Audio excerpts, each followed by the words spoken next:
Hello दोस्तों, स्वागत है आपका अपने YouTube channel Rohit Goswami law classes में। और आज मैं आपको कराने वाला हूं LLB सेकेंड ईयर। सेम है हमारा फोर्थ, एक्ट है हमारा कंपनी लॉ, कोड नंबर है 4001, क्वेश्चन नंबर है हमारा 1। क्वेश्चन ना जो है हमारा वो है आंतरिक प्रबंध। आंतरिक प्रबंध वाला जो क्वेश्चन है ये काफी इंपॉर्टेंट है, महत्वपूर्ण है, वेरी वेरी इंपॉर्टेंट है। ठीक है। और ये जो क्वेश्चन है इसके आने की जो संभावनाएं जो होती हैं वो 80% प्लस होती हैं। ठीक है।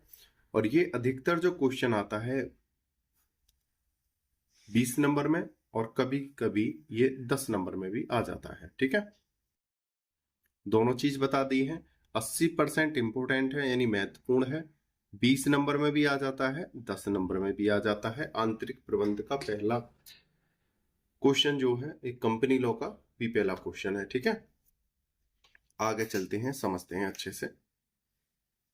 अगर क्वेश्चन को कराते समय कोई भी त्रुटि होती है, कोई समस्या होती है, तो आप हमारे दिए हुए नंबर पे मैसेज के द्वारा हमें बता देना। पेपर से पहले, ये नहीं है कि आप पेपर के आसपास ही बताओ, एक दो दिन पहले ही। अगर आप जैसे वीडियो आज देख रहे हो तो आपकी कोई क्वेरी है या कोई डाउट है तो आप बता देना पहले ही, मैं उसे क्लियर कर दूंगा।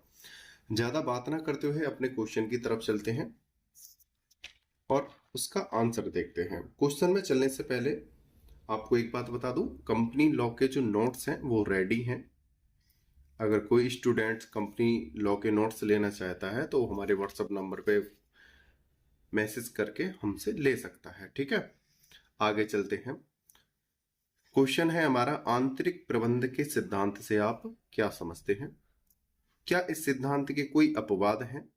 यदि हाँ तो उनका वर्णन कीजिए। सबसे पहले तो हमें आंतरिक प्रबंध के सिद्धांत को बताना है, उसके बाद इसके अपवाद को बताना है, और इसका क्या करना है, अपवाद का वर्णन। ठीक है, बहुत ही सिंपल और साधारण क्वेश्चन है, परेशान होने की जरूरत नहीं है, बहुत ही सिंपल लैंग्वेज में समझा दूंगा। ठीक है, देखते हैं।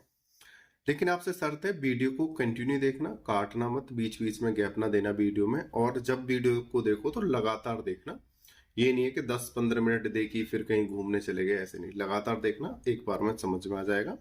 एक बार में नहीं आता तो दूसरी बार देख लेना, क्लियर हो जाएगा आपका बिल्कुल। ठीक है, आंतरिक प्रबंध के सिद्धांत का अर्थ, सबसे पहले अर्थ समझते हैं।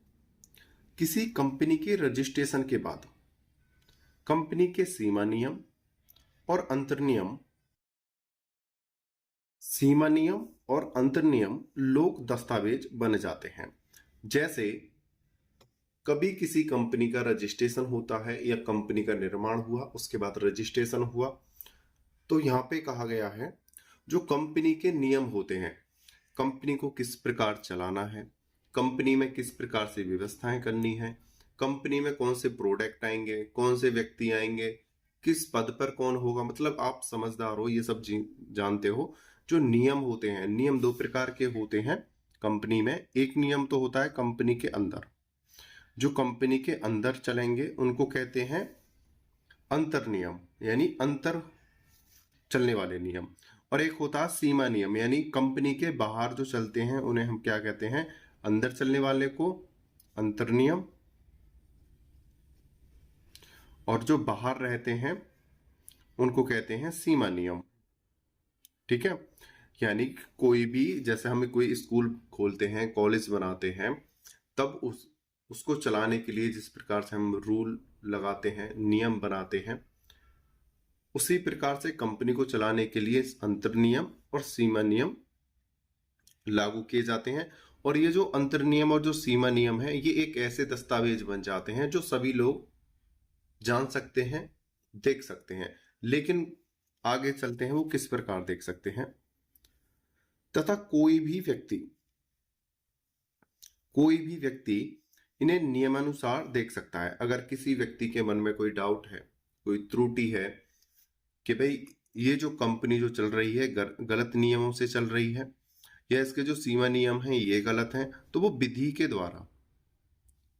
द्वारा इनको देख सकता है। जैसे कोई अधिकारी हो, सरकारी अधिकारी, या ऐसा हो सकता है जो कंपनी का सदस्य है, क्या है, कंपनी का सदस्य है, वो अंतर नियम और सीमा नियमों को देख सकता है। दूसरा, जिस कंपनी ने, भाई बड़ी बड़ी कंपनी होती हैं ये भी किसी से ऋण लेती हैं, भाई ये तो है नहीं कि कंपनी ऋण बिना चलती है। आपने अक्सर देखा होगा कि जितनी भी बड़े कंपनियां हैं, जितने बड़े लोग हैं, सब क्या है, ऋण लेते हैं, कर्ज लेते हैं, ठीक है।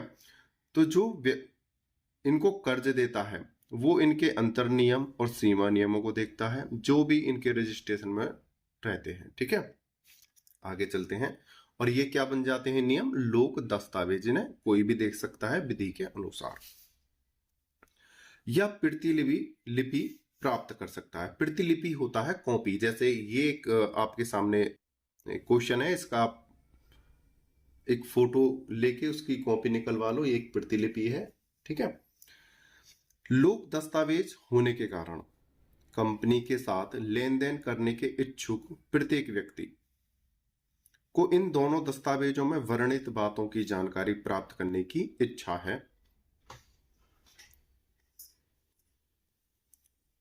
क्योंकि उनके लिए यह रचनात्मक सूचना का काम करेगी।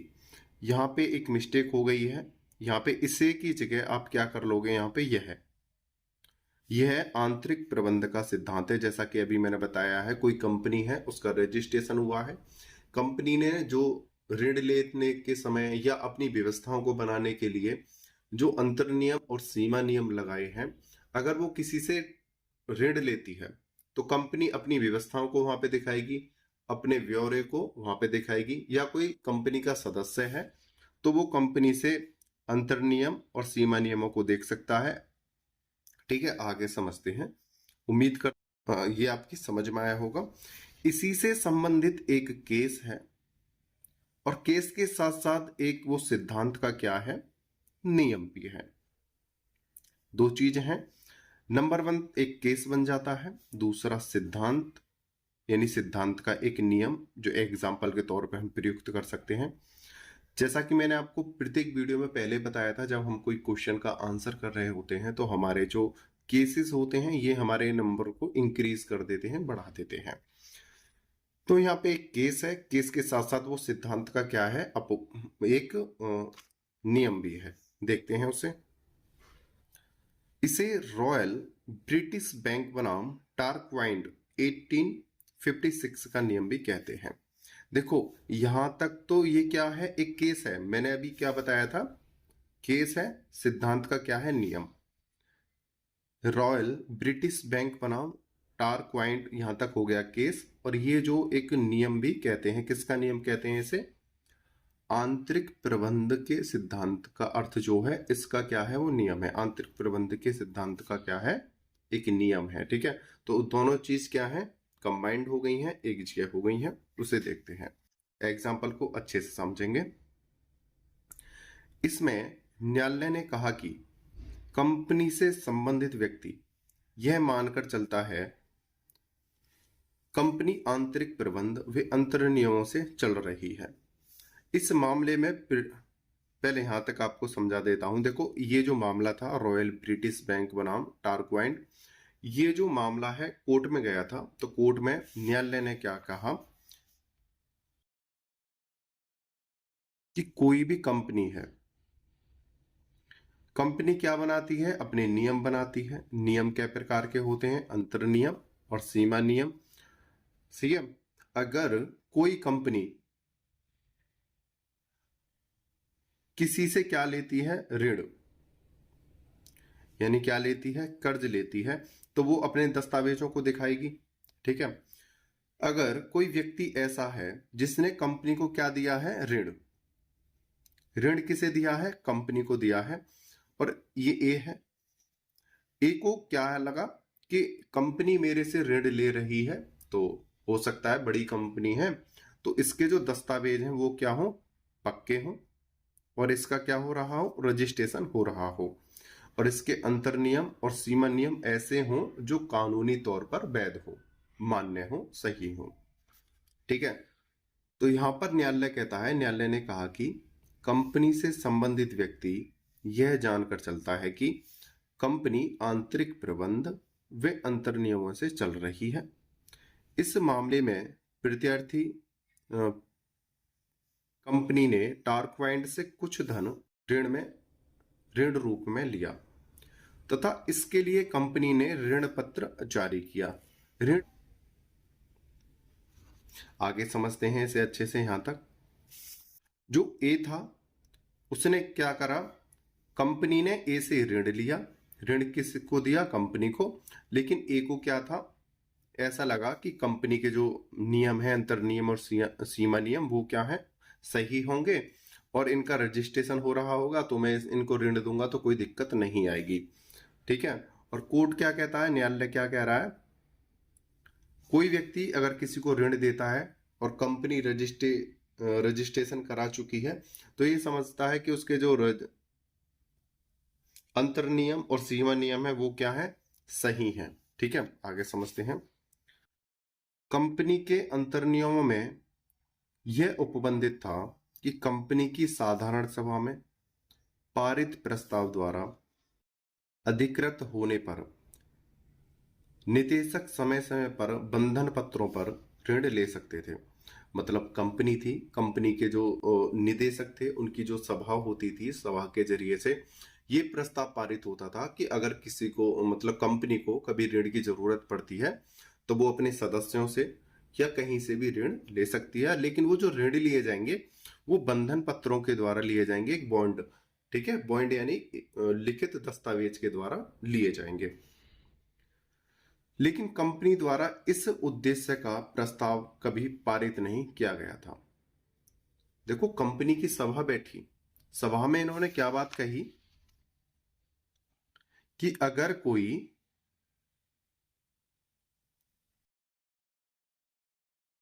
इसमें क्या था, अगर किसी कंपनी को अपने सदस्य से या अन्य किसी व्यक्ति से ऋण चाहिए तो वो एक सभा द्वारा ऋण क्या है, प्राप्त कर सकती थी।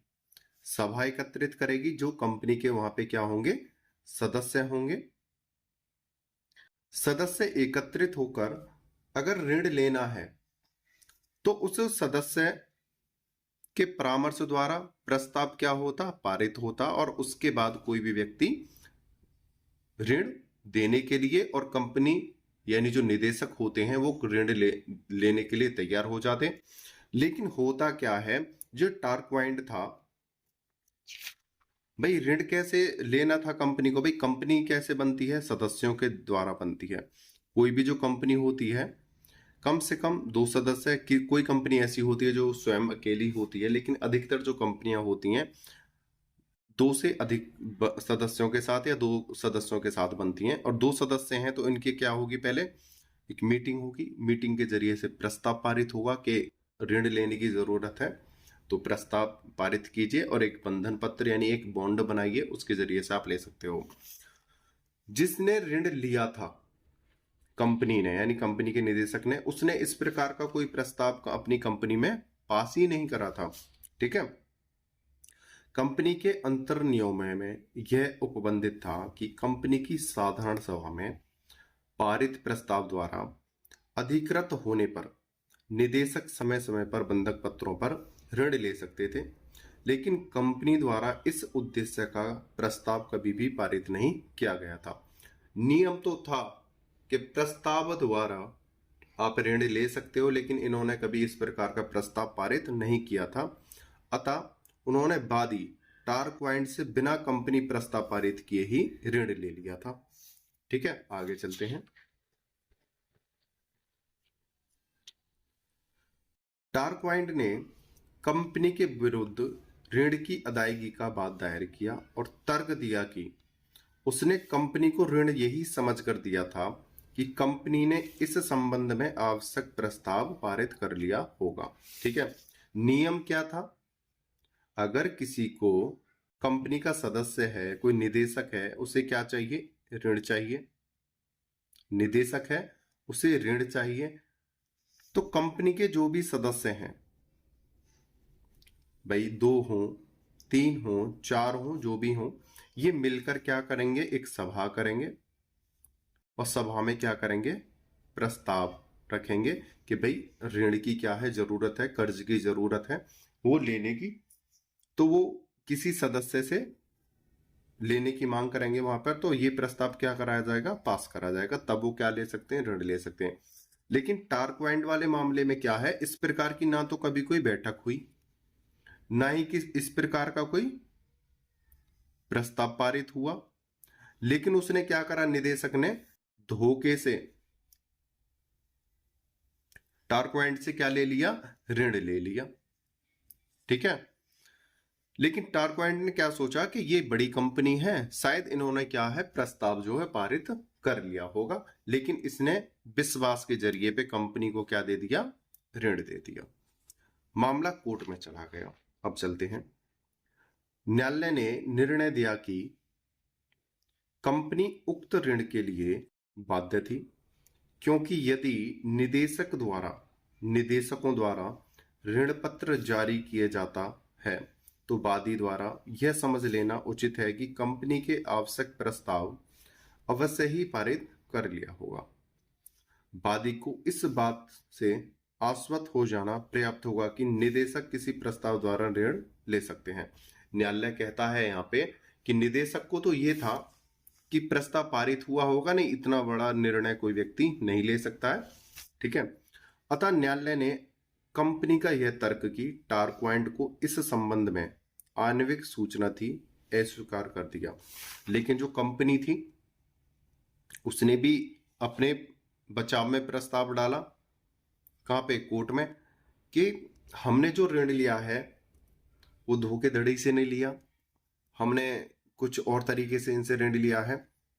तो कोर्ट ने यानी न्यायाधीश ने सिर्फ एक बात कही इससे कि अगर किसी व्यक्ति को आपके प्रस्ताव के बारे में विश्वास है, आपने प्रस्ताव पारित किया होगा, इस विश्वास पे आपको उसने ऋण दे दिया है, लेकिन वो उसे जानकारी नहीं है, ठीक है, तो आपका कार्य क्या बनता है, आप उसके ऋण को क्या करोगे, वापस करोगे। ठीक है। आगे समझते हैं। उम्मीद करता हूं ये एग्जाम्पल आपको समझ में आया होगा। अगर किसी प्रकार की आपको कोई त्रुटि है तो आप कमेंट करके बता देना। ठीक है। इसी से रिलेटेड एक केस और है, लेकिन उस केस को हमें एक्सप्लेन नहीं करना है, लेकिन हमें बस एक उसे याद करना है। ठीक है। दूसरा एग्जाम्पल है 4-9 कालरीज कंपनी लिमिटेड बनाम भोलानाथ धर 1912 में। ठीक है। ये हमें क्या है, दूसरा केस है, इसे याद कर लेना। जैसे मैं बताता हूं, हमें केस की मात्रा कम से कम एक क्वेश्चन के आंसर में 2 या 3 रखनी होती है। तो एक तो हमने एक्सप्लेन कर ही दिया है, दूसरा हमारा ये हो गया। आगे समझते हैं। आंतरिक प्रबंध के सिद्धांत के अपवाद, जैसा कि हमारे क्वेश्चन ने हमसे डिमांड करी थी कि एक तो इसके सिद्धांत को बताइए, दूसरा इसके अपवादों को बताइए। तो इसके अपवादों को हम बताते हैं। कंपनी के अंतर नियमों से संबंधित आंतरिक प्रबंध का सिद्धांत 1.5 शताब्दी से भी अधिक पुराना होने के कारण न्यायालय द्वारा उसकी पर्याप्त व्याख्या की जा चुकी है। ये जो सिद्धांत है आंतरिक प्रबंध का सिद्धांत, इसकी जो 1.5 शताब्दी पुराना है, यानी 150 वर्ष के आसपास पुराना है, उसकी जो प्रॉपर व्याख्या जो है पहले ही न्यायालयों ने दी जा चुकी है, न्यायालयों ने दे दी है। इसका जो अपवाद है पहला, वो देखते हैं, अनियमितता की जानकारी। यदि कंपनी से समव्यवहार करने वाले बाहरी पक्षकार को कंपनी के आंतरिक प्रबंध में अनियमितता या गड़बड़ी की जानकारी हो तो वह कंपनी के विरुद्ध वाद, अगर कोई व्यक्ति है, वाद नहीं ला सकता। ठीक है। कोई व्यक्ति है जो कंपनी से संबंधित है, लेकिन वो क्या है, बाहर का व्यक्ति है, कंपनी से ज्यादा निजी व्यक्ति नहीं है। अगर उसे ये लगता है कि कंपनी में कुछ क्या चल रही है, गड़बड़ी चल रही है, धोखाधड़ी चल रही है, कि वो धोखाधड़ी कर रहे हैं, किसी से पैसे ले रहे हैं, किसी के दे नहीं रहे हैं, किसी से झूठ कर बोल रहे हैं, इस प्रकार की वहां पे क्या चल रही है, गड़बड़ी चल रही है। और एक व्यक्ति क्या है, जो बाहर का व्यक्ति है, कंपनी से संबंध नहीं रखता है, सारी बातें क्या है, जानता है। ठीक है। उसके बावजूद भी वो कंपनी के किसी सदस्य से या किसी शेयर में वो क्या हो जाता है, शामिल हो जाता है, तो उसका जिम्मेदार खुद वो व्यक्ति होगा जो उनसे जुड़ा है। जानबूझकर कंपनी से जुड़ने के कारण वो स्वयं क्या होगा, जिम्मेदार होगा। इसे अच्छे से और देखते हैं। यदि कंपनी के समव्यवहार करने वाले बाहरी पक्षकार को कंपनी के आंतरिक प्रबंध में अनियमितता या गड़बड़ी की जानकारी हो तो वह कंपनी के विरुद्ध वाद नहीं ला सकेगा। दूसरे शब्दों में देखते हैं, कंपनी के आंतरिक प्रबंध में गड़बड़ी की जानकारी होते हुए भी यदि कोई व्यक्ति उस कंपनी के साथ व्यवहार करता है तो उसके परिणाम स्वरूप होने वाली हानि के लिए वह व्यक्ति स्वयं जिम्मेदार होगा तथा कंपनी किसी भी क्षतिपूर्ति हेतु जिम्मेदार नहीं होगी। जैसा कि अभी मैंने बताया है, किसी व्यक्ति को ये पता है कि कंपनी गड़बड़ी कर रही है, गलत व्यवहार कर रही है, लूटपाट कर रही है, और उसके बावजूद भी कोई व्यक्ति जो उससे समव्यवहार नहीं है, सदस्य नहीं है, फिर भी उस कंपनी से जुड़ने की कोशिश करता है या किसी भी प्रकार का व्यापार करता है या कोई कार्य करता है वहां पे जाकर, तो उसके लिए वो वाद नहीं ला सकता, उसके लिए वो स्वयं जिम्मेदार होगा। ठीक है, इसमें 2 केस हैं, इन केसों को भी याद कर लेते हैं। इनमें से कोई एक केस आप यहाँ पे लिख देना, आपके बहुत अच्छे नंबर आएंगे। ठीक है, देवी दत्तमल बनाम दी स्टैंडर्ड बैंक ऑफ इंडिया 1927। दूसरा है हार्वर्ड बनाम पेटेंट आइवरी कंपनी। ठीक है, अब दूसरा देखते हैं एग्जाम्पल, अपवाद का एग्जाम्पल देखते हैं, जालसाजी। एक चीज और मैं आपको बता देता हूं, ये जो हम यहाँ पे पढ़ रहे हैं अनियमितता की जानकारी, ये हमारे 5 नंबर में भी हमारा क्वेश्चन आ सकता है। ठीक है, इसी प्रकार से ये जालसाजी हमारे 5 नंबर में आ सकता है। जालसाजी को समझते हैं। विधि का सामान्य नियम है कि जालसाजी दस्तावेजों को विधिक दृष्टि से शून्य बना देती है, अर्थात जालसाजी युक्त दस्तावेज से किसी प्रकार का वैधानिक हक उत्पन्न नहीं हो सकता।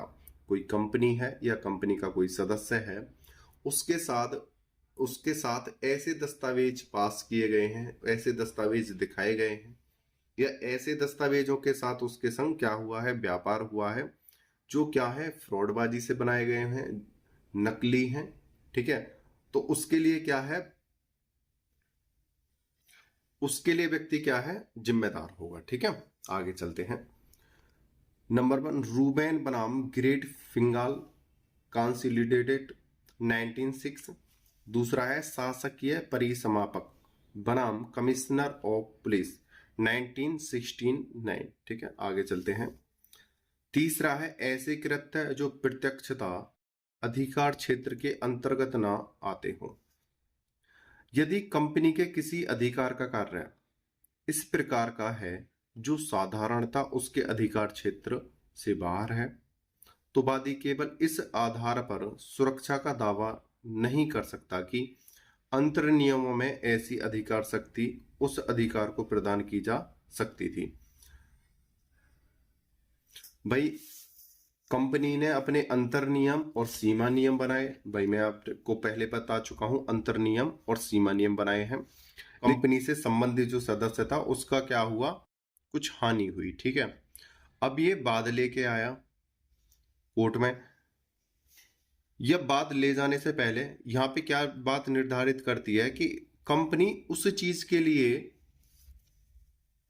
बाध्य नहीं होगी जो अंतर नियम में उन्होंने कुछ नियम बनाए ना हो। ठीक है भाई, उनके अंतर नियम में ऐसी कोई विधि है ही नहीं जिसके लिए वो आपको क्या दे, दंड दे।